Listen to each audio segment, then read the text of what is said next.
السلام عليكم ورحمة الله وبركاته. Wa alaykoum salam wa rahmatullahi wa barakatuh. Je vous remercie de votre présence. C'est à la suite de cet entretien au sujet de l'analyse des rapports entre le nafs, entre les termes de nafs, esprit et mort. Nous avions aussi donc présenté votre activité dernièrement. Vous êtes islamologue, chercheur, enseignant, accompagnateur spirituel et spécialiste des questions de l'islam en Europe. Alors j'aurais donc une petite question pour poursuivre cette réflexion au sujet de la mort, de la position de l'âme et de la position de l'esprit. Donc concernant la question des non-musulmans, vous aviez présenté les différents stades de l'élévation spirituelle, sous réserve évidemment d'être entré dans la miséricorde et dans la foi de l'islam.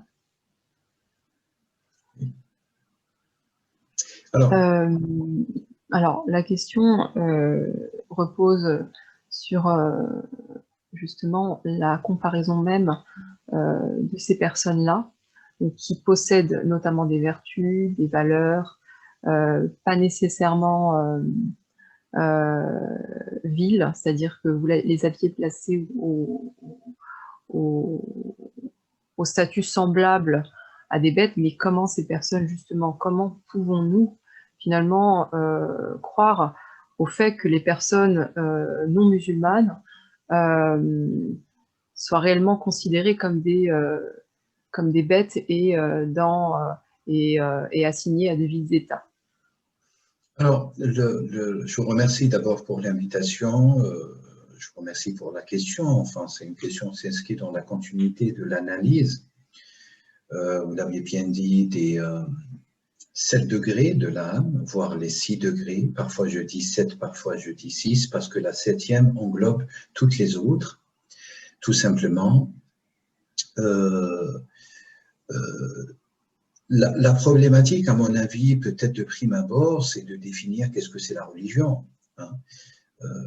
Est-ce qu'on entend par religion au sens le plus large, hein, toutes les coutumes, toutes les traditions, la culture humaine vivante de tous les jours, ou est-ce qu'on entend par religion une révélation donnée, précise, en laquelle les hommes en foi, en laquelle les hommes réalisent et aspirent, et par laquelle ils aspirent à la transcendance.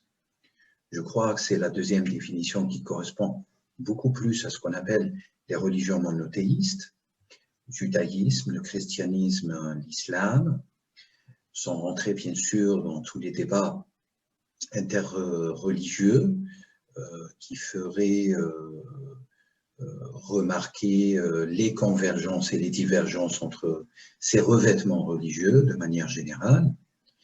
La religion est quelque chose qui est le propre de l'être humain, qu'on le veuille ou pas. Aujourd'hui, c'est une donnée universelle, c'est une donnée anthropologique incontestable.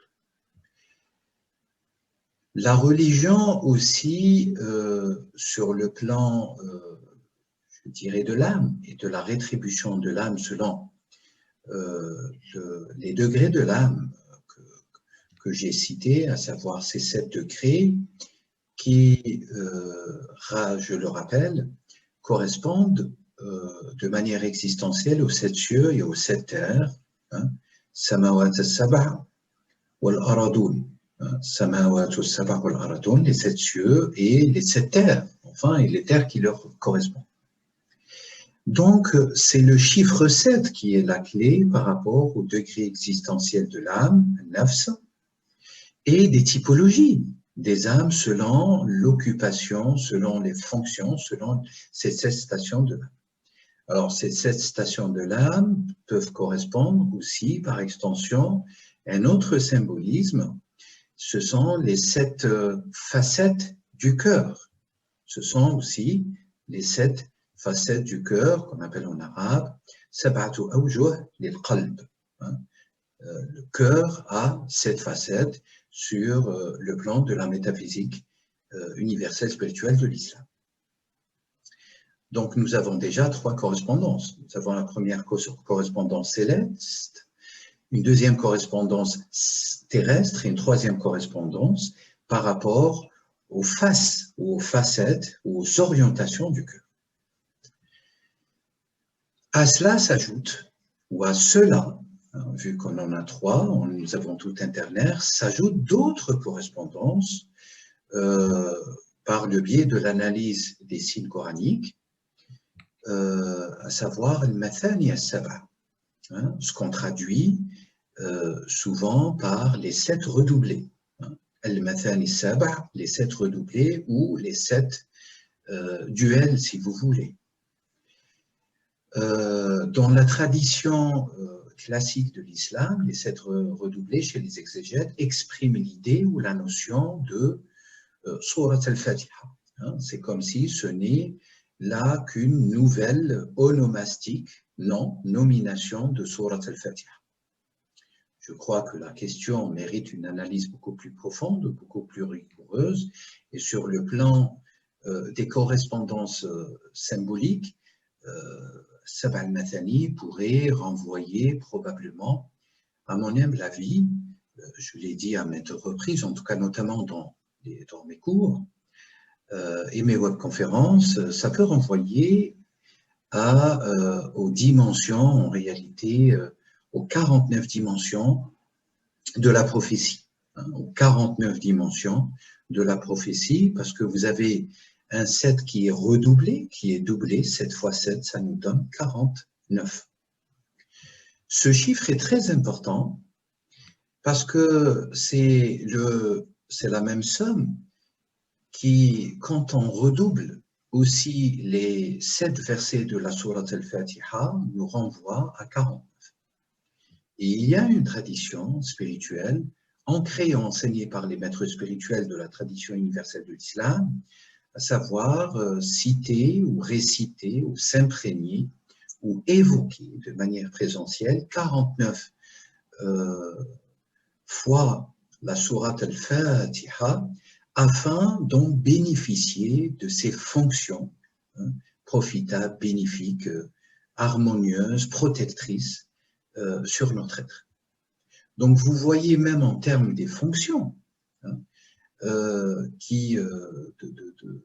la somme engendrée de par ce symbolisme ou ce symbole qui est le 7, nous avons des structures beaucoup plus profondes, des structures, pour le dire autrement, ésotériques ou ésotériquement métaphysiques.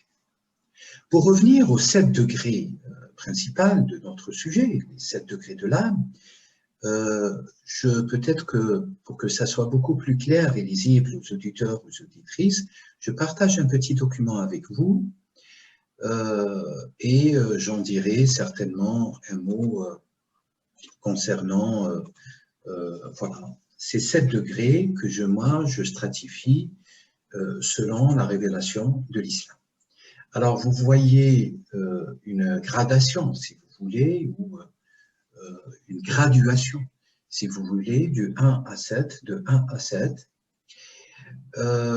Au niveau 1, donc au niveau le plus vil, le plus inférieur, qui correspond à ce qu'on appelle ad-dunu ou ad-dunya, notre niveau de l'ici-bas, c'est le degré le plus bas de la nefs, d'une typologie de tous les êtres. Et pour commencer, donner un premier élément de réponse à votre question principale, quelle est la part des autres qui ne sont pas musulmans? Est-ce que eux-mêmes, toute l'humanité par extension, doit passer, doit accomplir, doit gravir les 7 stations pour pouvoir être une âme extrêmement pieuse, une âme comprenante, abritante, une âme synthétique, une âme pure, à l'instar du 7e degré, al-nafsul hawiya, tel qu'il est inscrit, tel qu'il est écrit en langue arabe, celle qui va comprendre le reste de tous les autres degrés, à savoir l'âme agréée, numéro 6, l'âme agréante vers Dieu, numéro 5, l'âme sécurisante et par conséquent sécurisée par Dieu, numéro 4, l'âme apaisante ou apaisée par Dieu qui correspond à numéro 3 ou degré 3, et l'âme blâmante ou blâmée, hein, l'âme qui est tout le temps dans les reproches de l'individu, qui occupe le deuxième degré existentiel, et l'âme sur le plan de l'existenciation la plus inférieure, la plus vile, l'âme qui ordonne le mal, hein, et ammaratun bisu. Donc, ces 7 degrés, en réalité, je le disais, ont une correspondance frappante, profonde, avec les 7 degrés célestes, les 7 cieux et les 7 degrés terrestres, d'abord. Alors, peut-être une question s'impose par rapport à cela. Est-ce qu'entre les deux, vu qu'il y a un intermode, un barzakh, l'intermode occupe aussi, il y a une stratification d'autres typologies de 7 degrés? À mon humble avis, non, car l'intermonde opère en réalité seulement la jonction du monde supérieur avec ou vers le monde le plus inférieur, alam ad-dunya ou alam as-sama. Est-ce que les juifs, est-ce que les chrétiens, est-ce que les êtres humains d'autres confessions monothéistes, hein, qui s'inscrivent dans le monothéisme, ont une part dans ces 7 degrés? Absolument. Le modèle que je présentais ici est universel, à l'instar bien sûr d'une lecture propre à la révélation universelle de l'islam, et par conséquent, j'ouvre peut-être une moyenne ou une grande parenthèse, vous avez dans l'usage de la psychologie spirituelle ou de la psychologie de grands psychiatres, de grands psychologues dans la tradition occidentale, l'idée ou la notion ou la théorie, si vous voulez, de l'énéagramme. L'énéagramme qui nous permet d'identifier les typologies de nos êtres. Alors, le dire comme ça, c'est très très beau, mais en réalité, c'est totalement faux, parce que l'énéagramme ne concerne que l'âme. Et l'âme n'est qu'une part, hein, n'est qu'une part de l'être. Premier élément qui démontre que tout cet enseignement de l'énéagramme ne tient que sur une petite part d'une réalité ontologique, mais ne vise pas à enseigner ou à identifier toutes les particularités de l'être d'une personne donnée sur Terre. Donc ça, c'est un premier élément assez critique, mais assez évident à la fois. Deuxième élément, l'énéagramme est basé sur le chiffre 9 et non pas sur le chiffre 7. Et cela est de manière incontestable pas attesté dans la révélation et dans la tradition universelle de l'islam. Vous avez les 7 degrés qui sont attestés en islam, à savoir un degré 1 qui représente l'infériorité de la Terre, hein, de la 7e Terre, si vous voulez, hein, sur un plan symbolique, et qui correspond à l'ordonnatrice du mal, ou du mal, donc une âme qui ordonne le mal. Qu'est-ce que ça signifie? Ça signifie que tout être sur Terre, à tout moment de sa vie, adulte d'ailleurs, ou pubère, ou même adolescent ou enfant, son âme lui ordonne le mal. Donc c'est une âme, si elle a l'autorité, elle a le pouvoir d'ordonner le mal à l'être qu'elle occupe, c'est une âme commandatrice qui le commande, qui a l'autorité sur l'être, sur la personne. Si vous faites cet effort de purification, si vous travaillez sur la purification, c'est d'effacer, si vous voulez, de manière assez brutale, de prendre chaque mauvaise qualité, mauvais caractère, et de le remplacer par un bon caractère, une vertu noble. Ben, vous vous élevez, vous allez gravir un niveau vers une deuxième typologie d'âme qui est l'âme qui vous blâme. Je vous remercie infiniment, c'est très gentil à vous. Alors j'aurais juste une petite question, un dernier point à soulever avec vous au sujet des âmes qui sont souvent influencées négativement par donc, le diable. Ces âmes en général peuvent être à la fois, peuvent à la fois avoir embrassé l'islam et également avoir été donc, du coup réprouvées. Enfin, il s'agit de l'âme réprouvée en question. Donc le diable touchera beaucoup plus, aura beaucoup plus une inclination vers l'âme qui donc essaye de s'extraire et de s'élever, plutôt que de l'âme dont le cœur est souvent couvert par le voile, c'est-à-dire donc, à savoir les non-croyants. Première question, donc premier point, première question, si vous pouvez avoir une intervention sur ce point. Et deuxième point, comment... j'y reviendrai. Ouais, je vous laisse déjà répondre à la première.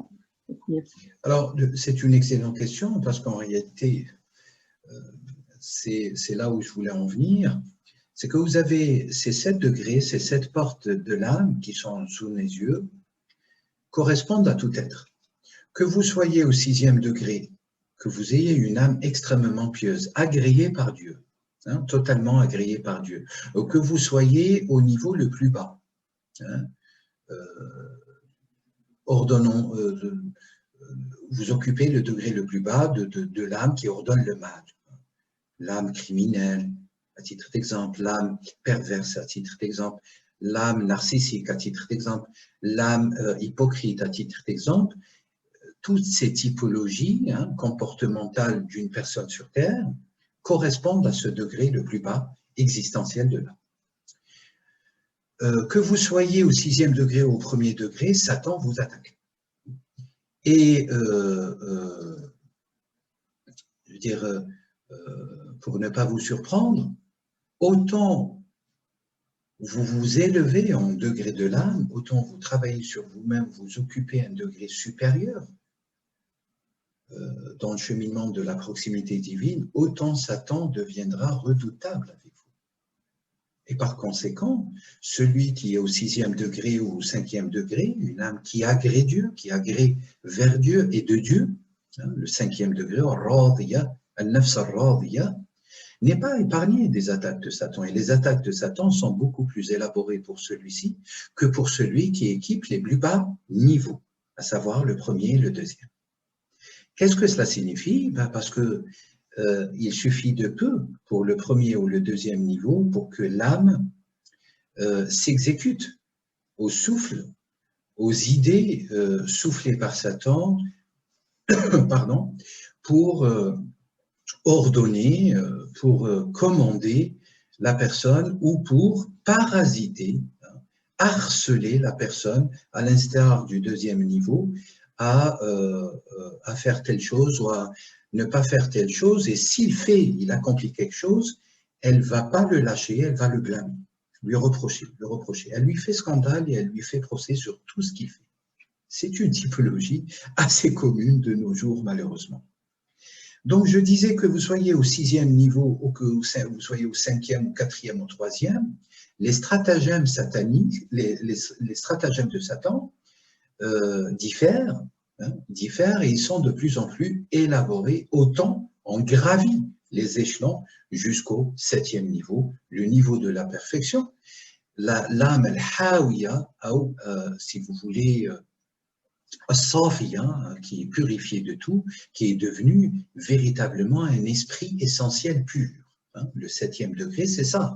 C'est une personne qui est arrivée au stade, alors à l'instar des prophètes, des messagers, à l'instar des saints, des alliés de Dieu, ou à l'instar de personnes qui ont été dans leur vie extrêmement éprouvées et qui n'ont jamais cherché solution que dans la patience et qu'auprès de Dieu, Azza wa Jalla wa Tabaraka wa Ta'ala. Donc les stratagèmes vont diverger, si vous voulez, vont être différents selon le degré existentiel, mais chacun aura tout le temps une tentation, une épreuve par le biais de Satan, et Satan, on l'avait déjà dit, passe par là. Sauf que, autant on gravit les niveaux vers la proximité, la transcendance, la pureté divine, autant Satan ne passe plus par là, parce que vous la maîtrisez. Imaginez, vous trouvez, vous avez une typologie d'être, hein, et là je parle d'être et non pas seulement d'âme, parce que l'être, il est composé à minima d'une âme, nafs, d'un esprit, ruh, et d'un corps à minima, plus tout un éventail pléthorique de milliers de facultés innées en nous. Donc, imaginez, vous occupez la 4e station, qui est la station intermédiaire et qui représente quelque part ce qu'on appelle al-barzakh. La 4e station, c'est celle qui est à la fois au milieu de tous ceux qui sont dans une ascension et au milieu de l'étagement existentiel de ceux qui sont dans une démarche descensionnelle vers le monde le plus inférieur. Même si votre âme est sécurisante, mu'mina sécurisée, rappelez-vous, mu'min qu'on traduit souvent par croyant, ou l'iman qui renvoie à l'iman à la fois, en réalité, le secret de l'iman, je le répète, c'est systématiquement de toutes mes interventions, a un rapport extrinsèque avec cette racine, un autre sens qui est dans la racine, à savoir la sécurité. La foi, c'est de conquérir et de devenir un être sécurisé et sécurisant.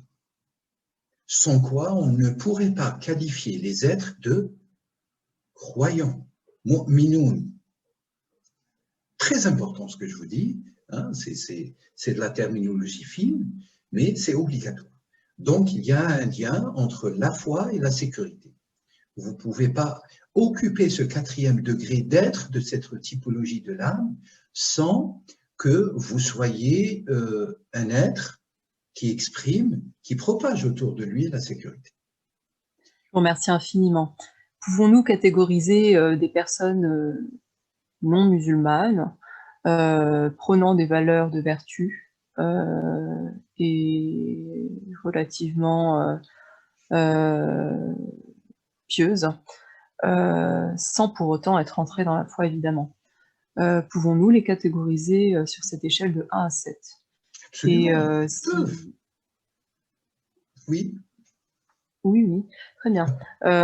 Oui, parce qu'effectivement, il faut être entré dans la foi pour pouvoir catégoriser son statut sur cette échelle de 1 à 7. Nous sommes bien d'accord.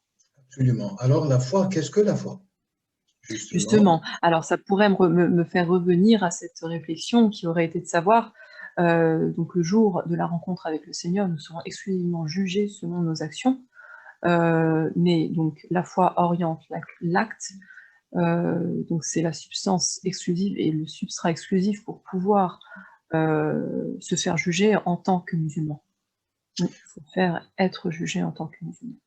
Alors, sur la question du jugement, justement, le jugement va correspondre au degré de la typologie au moment de la mort, au moment du passage de ce monde inférieur vers le monde supérieur, eschatologique, dernier, si vous voulez, et qui amorce un nouveau cycle de l'éternité. Toute personne sur Terre a une part dans les 7 degrés.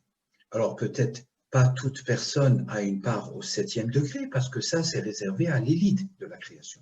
Et l'élite de la création, ce sont les prophètes et les messagers, de manière universelle. Alayhi salam, paix intégrale sur eux.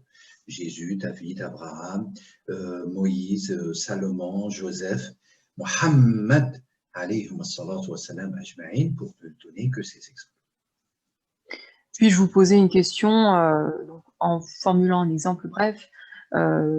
Par exemple, une personne qui chemine et qui œuvre dans sa vie, qui œuvre dans le bien, tout au long de sa vie, qui prône des valeurs de vertu, des valeurs morales, complètement intègre, œuvre dans la vie pour le bien, sans pour autant prendre position auprès de Dieu, donc dans la foi de l'islam. Au moment de la mort, évidemment, elle peut également mourir à la fois, elle peut mourir musulmane et mourir mécréante. Tout cela relève de l'ordre divin, mais cette âme, peut-on, avant justement le fait d'embrasser l'islam, pouvons-nous la catégoriser sur l'échelle de 1 à 7 que vous êtes en train de définir, que vous êtes en train de présenter, c'est ça? Absolument. Alors, tout d'abord, vous avez un signe coranique 62 Surat al-Baqarah, deuxième grand chapitre du Coran, la vache, ou la chénisse selon les traductions, qui nous dit que parmi ceux qui ont cru, parmi ceux qui se sont judaïsés, de manière générale, aussi les chrétiens et les autres, parmi ceux-là, tout celui qui scelle foi en Dieu le jour dernier et qui accomplit des bonnes œuvres sur terre n'aura aucune affliction, ni châtiment, par extension entre parenthèses, et n'aura à redouter aucun châtiment auprès de Dieu. Et il n'aura aucune peur à exprimer au jour du jugement dans l'au-delà. Nous avons ici, par le biais de ce signe coranique, il y a d'autres signes coraniques, de manière générale, un petit peu la citation des monothéistes qui ont vécu depuis l'envoi des messagers de Dieu, qui sont intégrés dans le signe coranique. Qu'est-ce que Dieu va les juger sur 3 plans? Le premier plan, c'est le plan de la foi en lui. Le deuxième plan, c'est la foi en le jour dernier. Le troisième plan, c'est la condition obligatoire que ce soit des bienfaisants. Que ce soit des bienfaisants. Et ces bienfaisants, on voit très très bien ici, vous avez quelques chrétiens, vous avez quelques juifs, vous avez quelques êtres sur terre, en Inde, au Japon, en Afrique, en Amérique latine, sur des îles éparpillées sur cette terre, au Maghreb aussi, qui œuvrent pour le bien, qui font du bien à l'humanité, qui scellent foi en Dieu et qui scellent foi, qui ont la certitude qu'il y a un jour du jugement, un jour dernier. Cela occupe de la même manière quelques positions, quelques degrés existentiels de virtuosité, si vous voulez, 3e degré, 4e, 5e et 6e degré. À partir en tout cas du 3e degré, vous avez un absolument apaisante, apaisés, qui sont apaisés, qui œuvrent pour le bien. Donc, ils ont totalement une part selon les 7 degrés typologiques et existentiels de l'âme. De manière générale, qu'est-ce qu'il faudrait dire? Il faudrait dire que vous avez ici un barème, un baromètre si vous voulez, une échelle des 7 degrés existentiels de l'âme qui sont propres à toute l'humanité. Vous pouvez être au 1er degré, vous pouvez gravir à des degrés supérieurs, vous pouvez pécher et retomber dans un degré inférieur. Ça, c'est une règle horizontale. C'est une règle existentielle horizontale. Oh, combien de personnes se sont pris pour des saints et, in fine, ont chuté brutalement au degré le plus vil de l'existence. Pour corroborer d'ailleurs ce degré le plus vil de l'existenciation dans notre monde, vous avez verset coranique, nous avons créé l'être humain au degré le plus bas, nous avons créé l'être humain de la manière la plus excellente. Nous avons créé l'être humain de la manière la plus excellente. de la manière dont, selon une prédisposition, la proportion la plus excellente, et puis après, on l'a fait avilir, hein, au degré le plus bas, le plus bas, le plus bas du bas, le plus vil du vil. Asfala safilin. Hein. Voilà. Donc, c'est une échelle universelle, existentielle,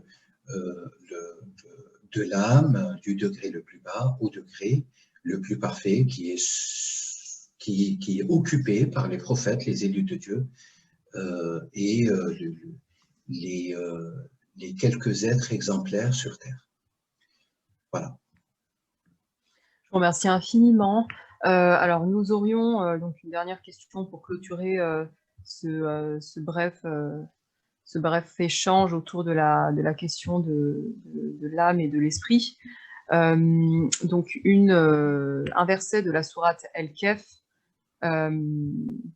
qui exprime en français la notion de faire le bien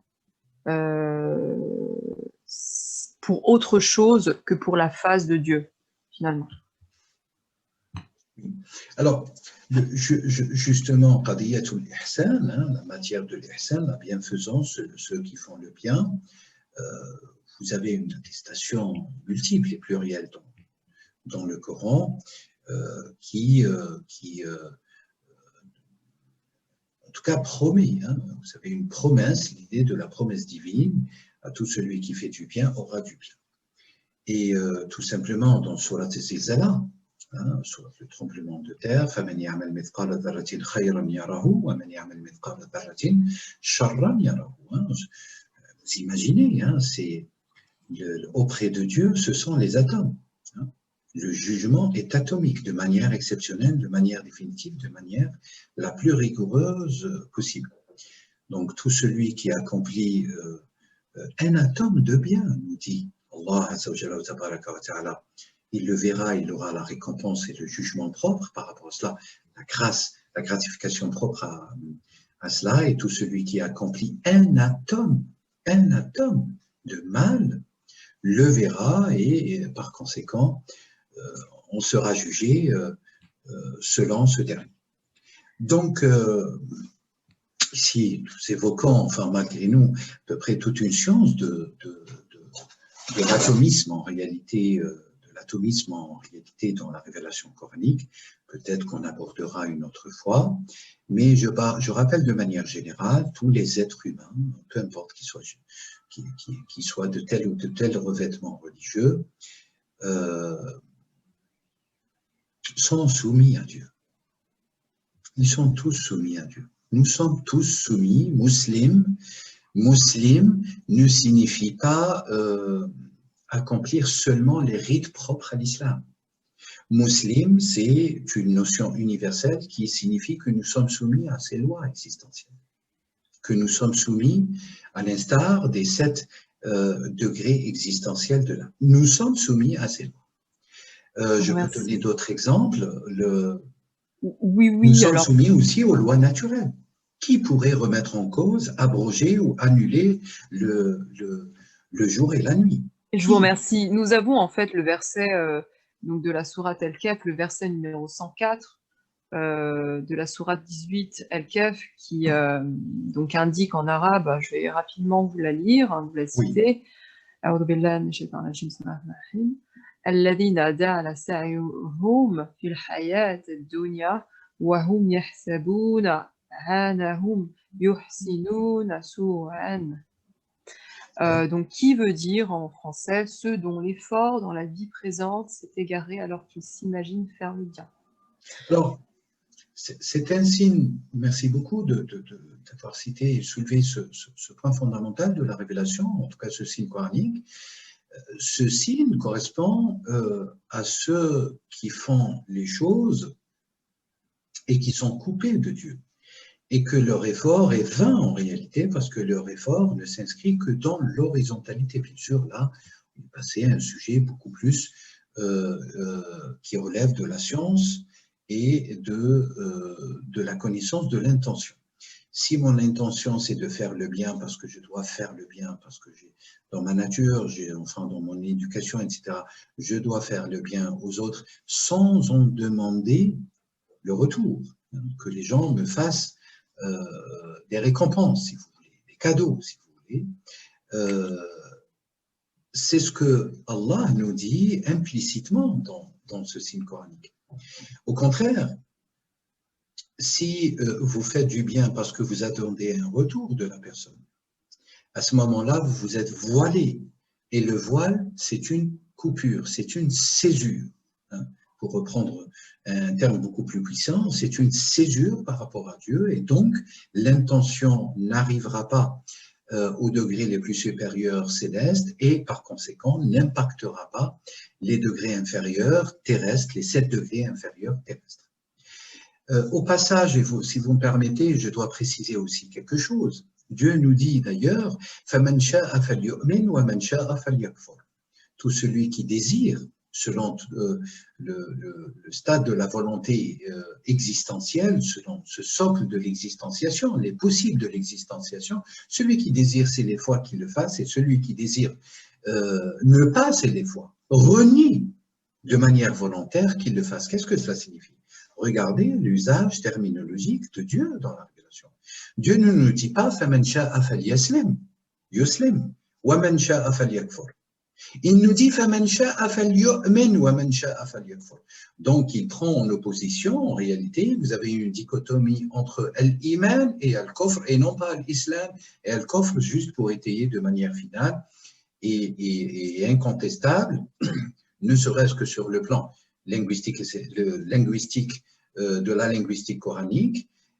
Al-Iman, c'est cette sécurité, c'est atteindre cette station de la sécurité, devenir sécurisé par Dieu et être sécurisant aux autres par aussi notre volonté, parce que nous avons toute une responsabilité autour de nous. Et par conséquent, nous sommes tous musulmans. Nous sommes tous soumis à un degré ou à un autre, à une phase de notre vie, tout le temps, tout le temps. Nous sommes soumis aux lois existentielles de Dieu. Nous sommes soumis aux lois de la nature de Dieu. Nous sommes soumis au sommeil. Nous sommes soumis au jour. Nous sommes soumis à la nuit. Nous sommes soumis à la maladie, hein, aux lois existentielles de la maladie. Nous sommes soumis aux lois climatiques. Nous sommes soumis, je pourrais dresser une liste à l'infini, si vous voulez, qui décrivent tout ce qui est possible à notre niveau existentiel sur Terre, et cela, c'est une soumission à tout le monde. Et donc déjà, dire que nous sommes les musulmans et les autres ne sont pas musulmans, enfin, sur ce plan extrêmement rigoureux, nous commettons une faute grave parce que nous déformons la réalité, nous sommes tous soumis. C'est comme si ceux qui appliquent les rites musulmans, qui sont dans la foi musulmane, qui sont dans l'islam dit classique, sont totalement soumis à Dieu, alors que tous les autres ne sont pas soumis à Dieu. La réalité existentielle prouve le contraire. Nous sommes tous soumis à l'intérieur, sous toutes ces lois infinies existentielles de Dieu, ce qui va nous distinguer, c'est la foi. Hein?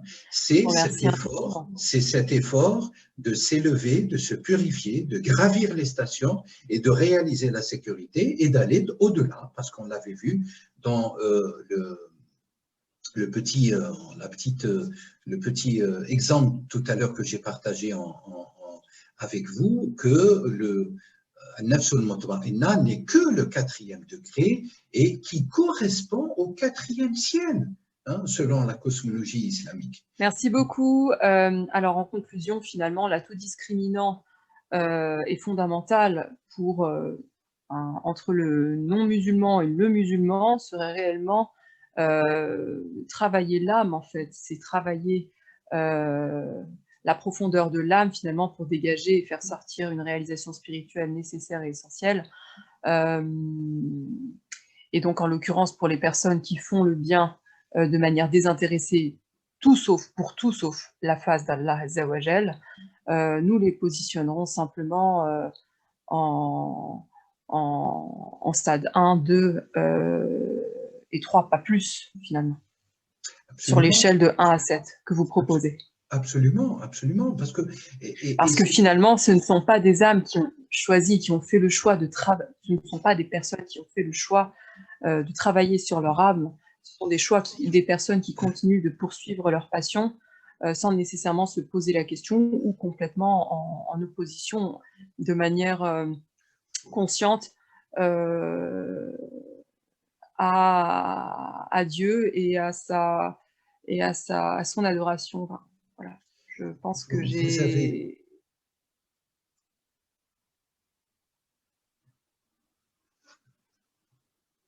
vous avez, je crois, enfin, mis le doigt sur quelques éléments essentiels. Toute la problématique, elle n'est pas... alors, on n'a pas abordé aussi, si vous me permettez, peut-être je reviens juste un pas en arrière, on n'a pas abordé la question quelle forme finale concernerait la synthèse religieuse pour l'humanité aujourd'hui. Ça, c'est un autre débat. Hein. Là, on aborde je dirais, la stratification de cette échelle des âmes, hein, ou des degrés de l'âme de manière existentielle, de manière onérique aussi, hein, parce que nous avons aussi des correspondances sur ce qu'on appelle l'onérisme universel, le langage onérique universel, et que je pourrais aborder ici, bien sûr, mais que j'enseigne aussi dans mes cours.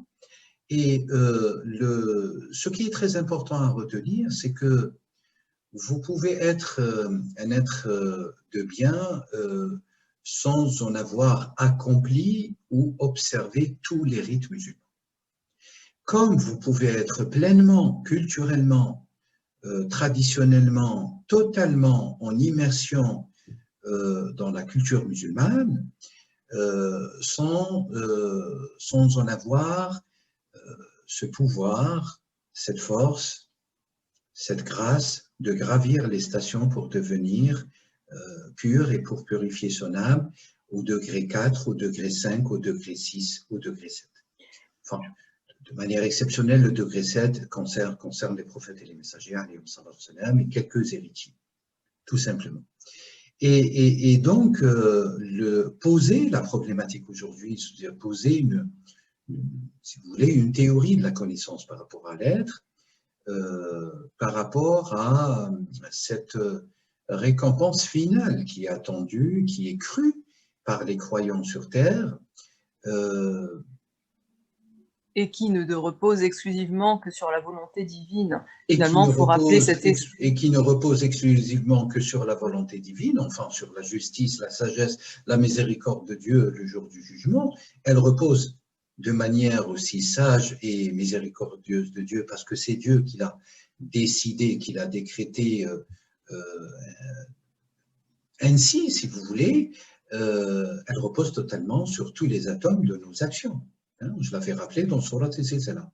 C'est notre œuvre sur Terre qui va déterminer plus ou moins notre dénouement et nos stations à occuper de manière éternelle, et toutes les fonctions qu'on pourrait bien sûr occuper au-delà de l'eschatologie, parce que beaucoup de gens s'arrêtent au paradis et à l'enfer. Il y a une vie hein, après, et il y a enfin des scénarios, je dirais, invisibles que seul Dieu connaît. Je crois que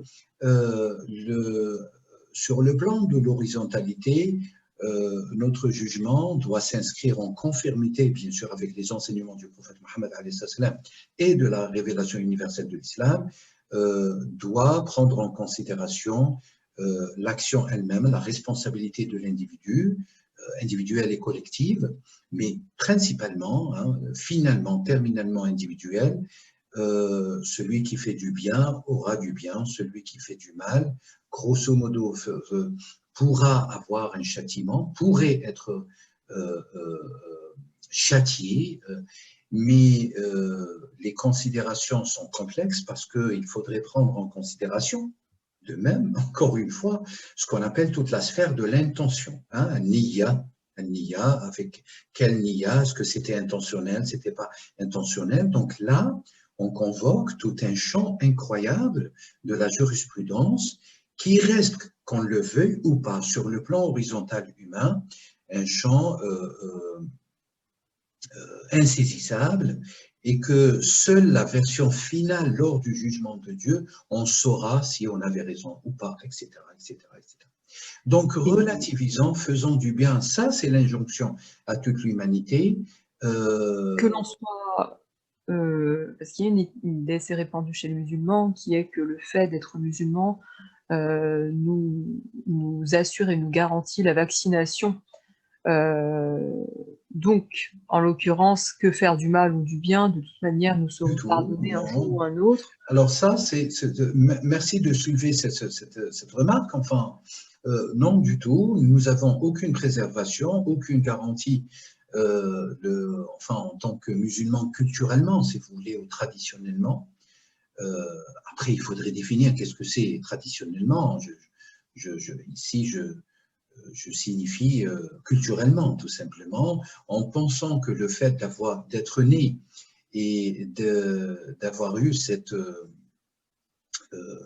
grandi dans une culture arabo-musulmane ou musulmane tout court, ça nous vaccine contre le châtiment, ça nous vaccine contre l'enfer, est une hérésie anti-révélation. Hein, ce sont nos actions sur terre, notre bienfaisance, notre bienséance, notre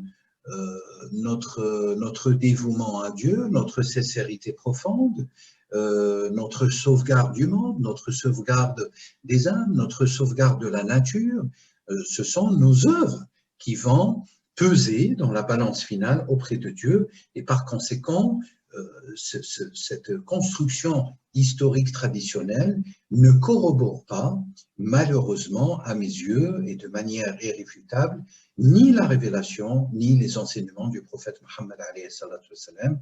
À tout moment, vous savez, il y a une personne qui a une nia sincère, une profondeur, une sincérité, qui fait une bonne œuvre, Dieu peut lui pardonner, même si il avait commis plusieurs péchés. N'oublions pas que la porte du repentir, celui qui se repent, à tout moment, hein, jusqu'au moment où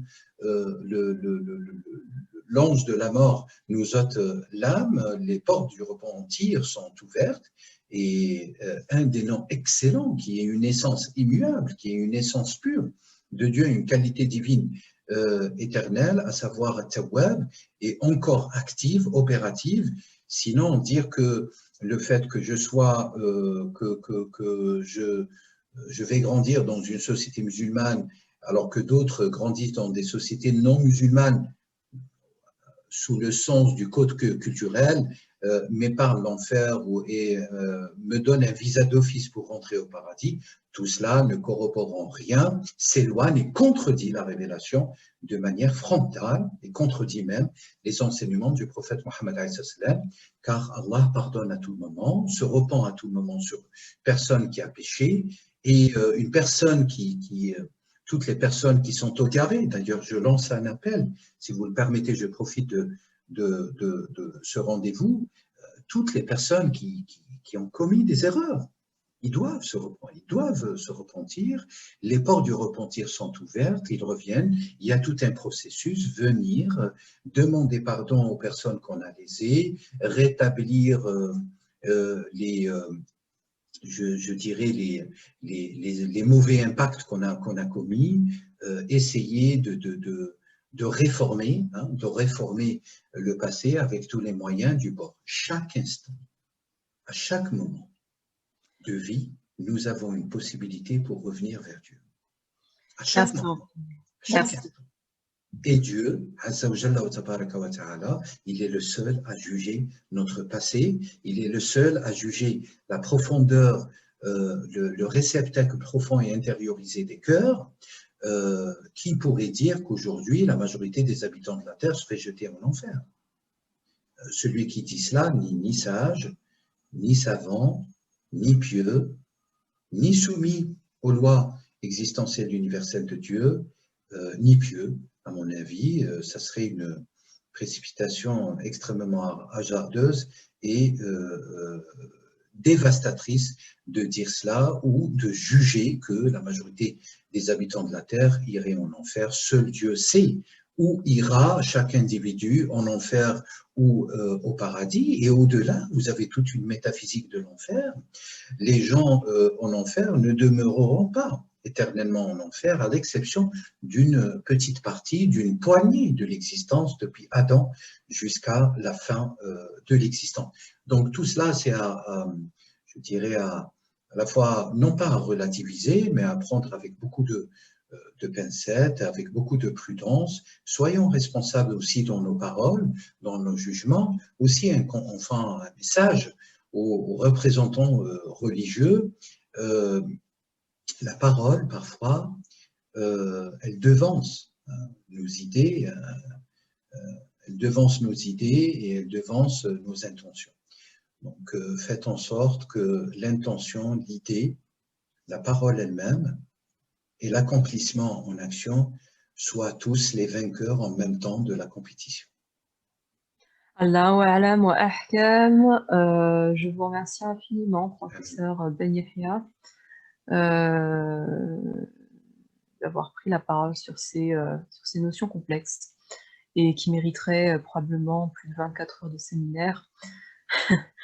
En tout cas,